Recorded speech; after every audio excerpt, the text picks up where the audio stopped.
Oh, hi mga maninay. Good afternoon mga maninay. So, naday ko diri karon mga maninay sa yuta sa akong igagaw kay mag-update na pud ko sa area kung unsa na ka baga ang sagbot. So, pa naman yung update ng sagbot, mugbo pa naman pero merong iba na mahaba na. So, andito ako ngayon dahil maghagbas na pud ko og sagbot. So, naa diri ang mower. So mag-try ko og gamit og mower nga ako lang nga walay mo tabang sa ako. So subukan kong maggamit ng mower na wala talaga akong kasama mga maninay kung kaya ko bang magpa-andar ng mower. So meron akong dala dito, tuti at saka gasolina. So i-mix ko na yung tuti. Hindi ko iubos yung tuti mga maninay. Kasi ang alam ko mag-mix ng tuti sa gasolina, mix yung gagamitin dito sa mower. Tapos ang problema, ready na yung lagaraw ko, nakalimutan ko pa talaga mga maninay, nakalimutan kong dalhin yung aking lagaraw.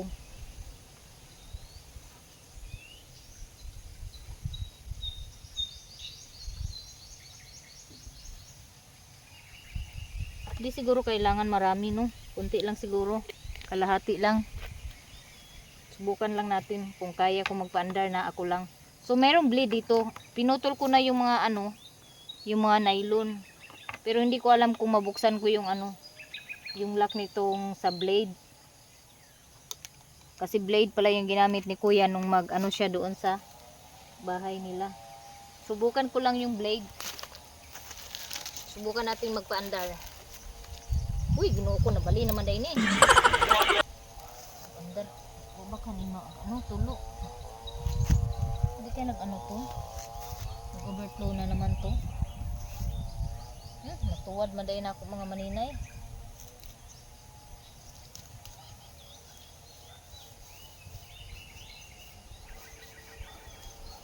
Linisan natin.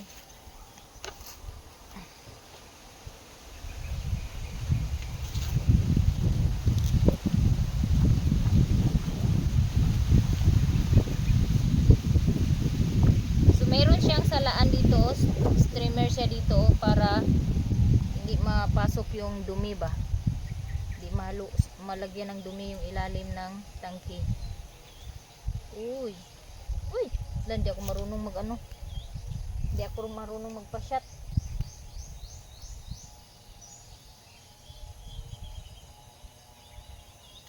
Lapit ka dito, ayan. Umano siya mga maninay. Lagyan natin ng parang imbodo para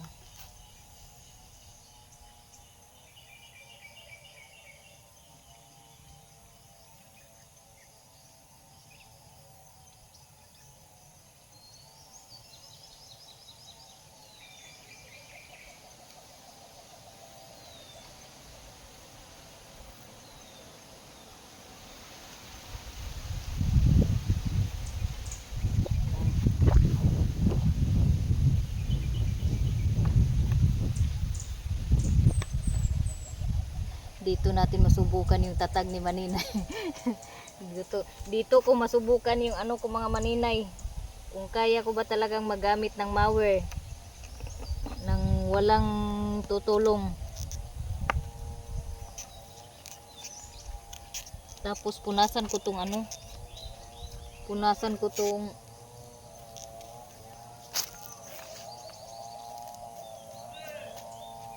labas kasi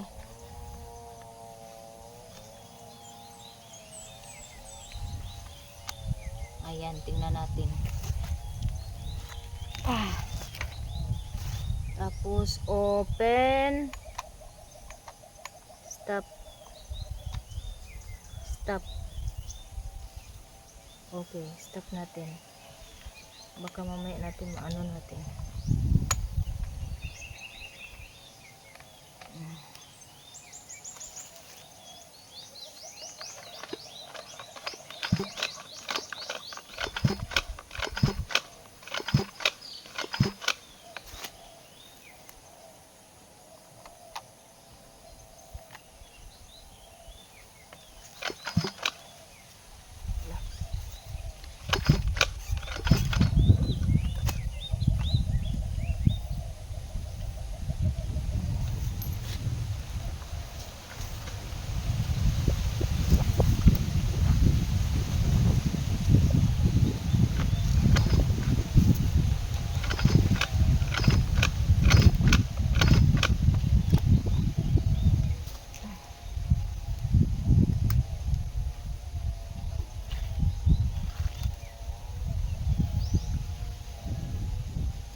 open pababa.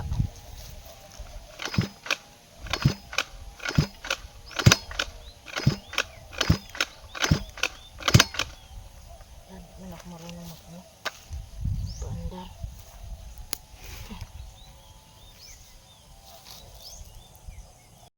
Ayan mga maninay, napaandar ko na po yung mower. So,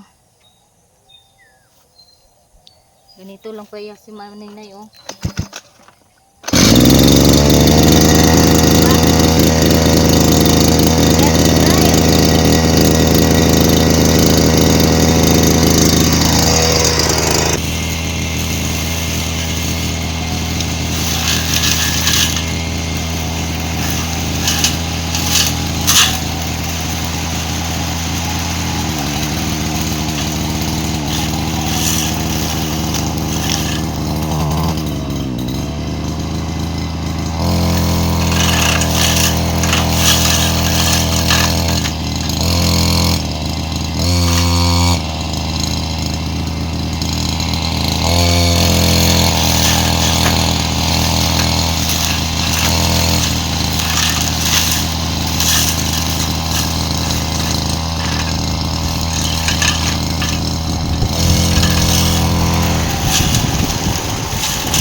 Di pala madali magmower mga maninay. Mangurog man tibok na kong lawas. Nanginginig buong katawan ko. Ganun pala yung pagmower. So, subukan ko doon ako sa unahan para hindi masayang yung gasolina ko.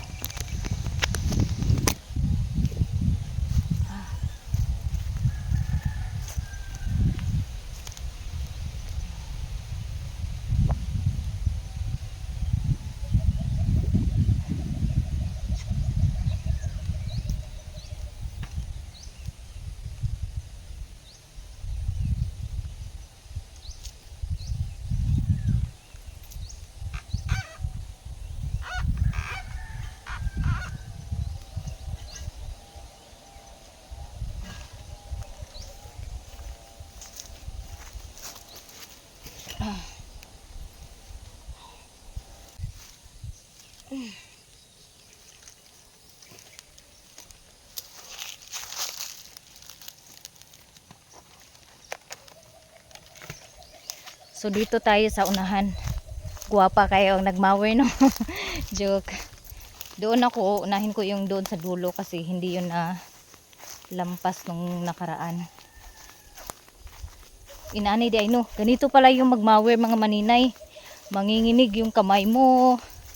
Tapos pag first time ka, talagang kakabahan ka. medyo magpanik. So dito kailangan ko talaga yan dito oh. Kasi ang bilis kumapal ng ano dito.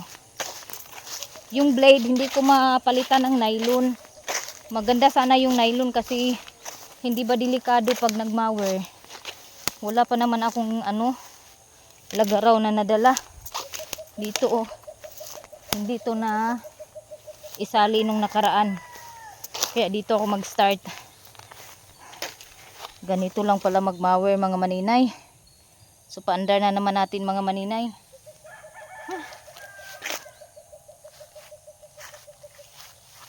Tingnan natin. Kailangan pa siya i-on dito. Saka mo hilain. Ayan. Hindi madali yung pag-crank.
Namatay mga maninay.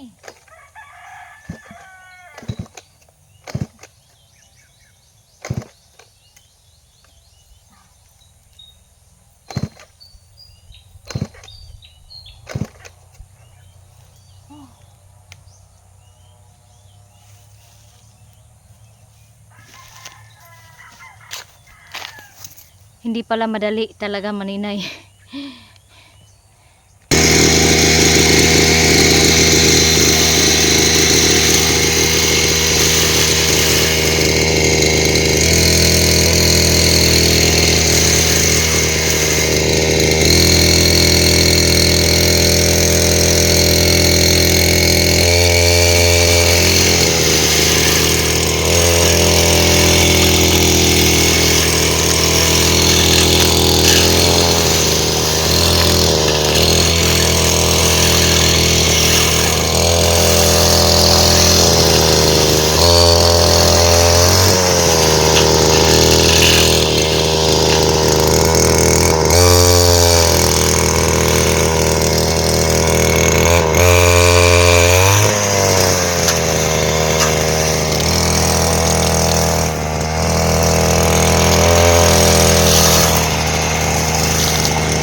Natuwad yung tangke guys.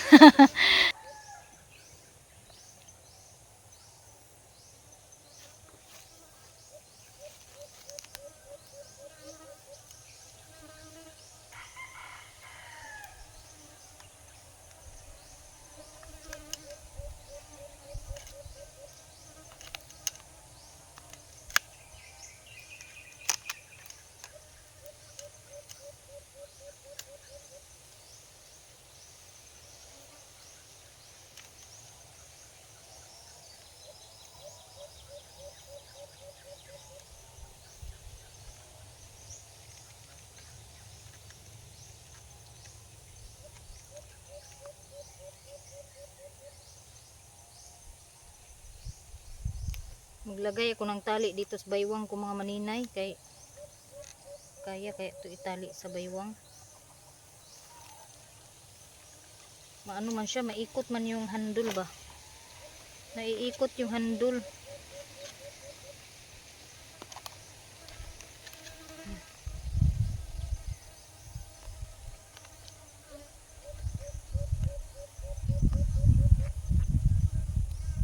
Ay, meron pala ako dito oh. Ito na lang. Yung tali ko na lang ng pants ko yung ay, tamaing. Ito na lang yung iano ko. Samok. Usulan yun kung ano eh. Ito na lang gawin kong pang ano sling. Kay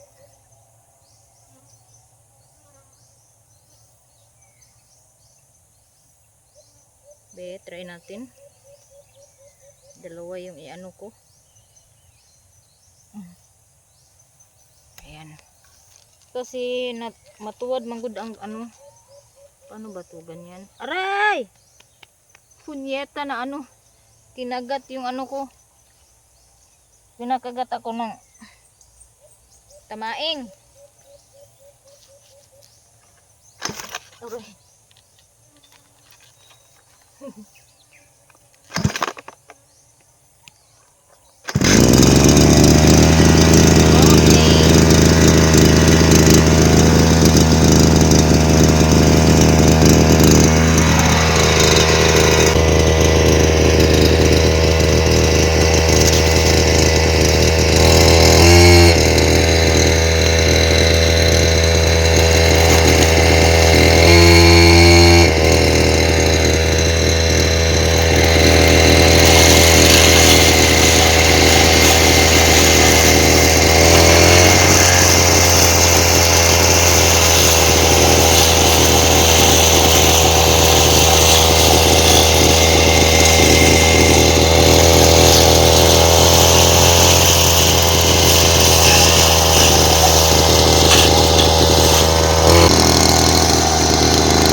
update mga maninay.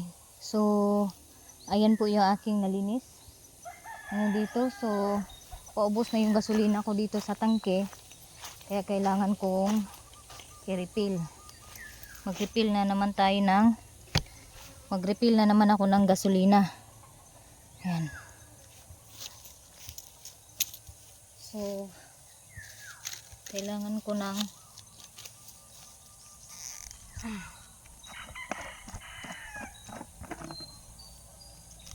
masarap para mag-mower mga maninay. Nakakatakot lang nung una, pero pag naano mo na, nawawala na yung takot mo.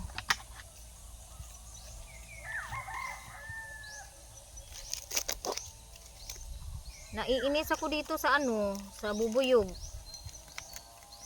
Sa ano ba to? Buyog. Inaano niya ako.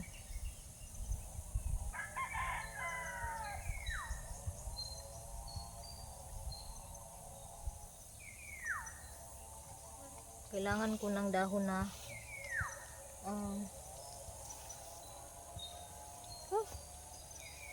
ang ingay niyo mga bubuyog kayo.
Ito, nakakatulong po to sa bigat para hindi masyado mabigat yung pagbuhat ko ng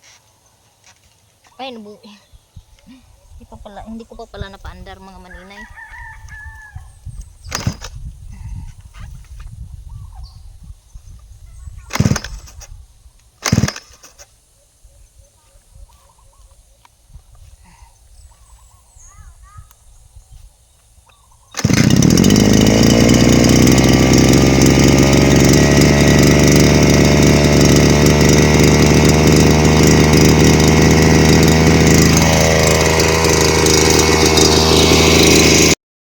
So, nakalinis na ako dun mga maninay, yung nagputi mga maninay na pinakadulo, yun po yung gimawer na ako.